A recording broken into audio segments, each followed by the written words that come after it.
মই ফেচবুক লাইভতে পাই আছো পিজিটি ৰিজাল্ট কেতিয়া দিব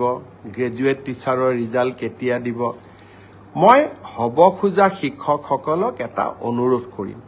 যে আপোনালোকে যদি ধৈৰ্য যদি আপোনালোকৰ নাথাকে তেতিয়াহলে আপোনালোকে শিক্ষক হৈ ছাত্ৰ ছাত্ৰীসকলক ধৈৰ্য নিয়মানুবৰ্তিতা শৃংখলাবদ্ধতা এই জ্ঞানবিলাকৰ বিষয়ে কেনেকৈ আপোনালোকে ল'ৰা ছোৱালীক শিকাব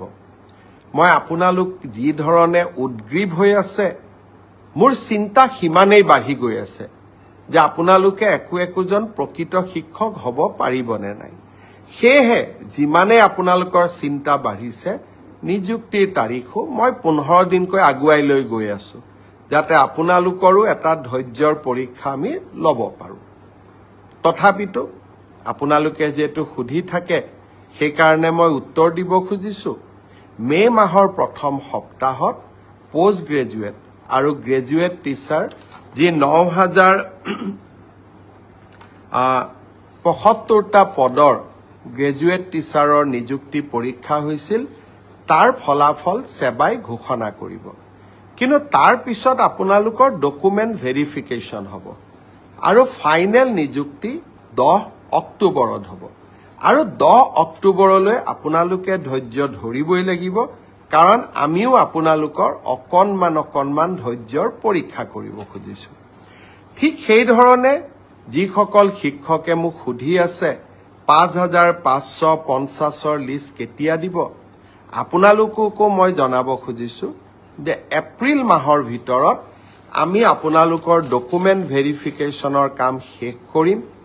মে মাহৰ পৰা আপোনালোকৰ প্ৰভিজনেল লিষ্ট ওলাব কিন্তু নিযুক্তি 10 অক্টোবৰত হ'ব আৰু তেতিয়ালৈকে আমি সকলোৱে ধৈৰ্য ধৰিম কোনোবাই ক'ব পাৰে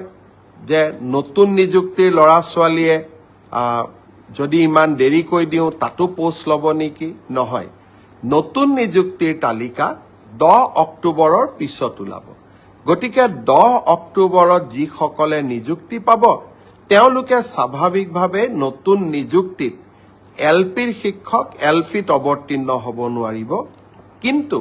তেখেতসকলে ইউপিৰ পৰীক্ষাত বা আপাৰ প্ৰাইমেৰী মেৰিট লিষ্টত তেওঁলোকৰ নাম ডেফিনেটলি অন্তৰ্ভুক্ত হ'ব পাৰে গতিকে মই সকলোকে ধৈৰ্য ধৰিব কলো গ্ৰেজুৱেট আৰু পোষ্ট গ্ৰেজুৱেট টিচাৰৰ ৰিজাল্ট মে মাহত কিন্তু আফটাৰ ডকুমেন্ট ভেৰিফিকেশন নিযুক্তি 10 অক্টোবৰত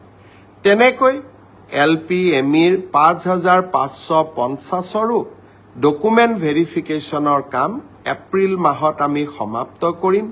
মাৰ্চ মাহৰ পৰা প্ৰভিজনেল লিষ্ট ওলাব কিন্তু নিযুক্তি 10 অক্টোবৰত হ'ব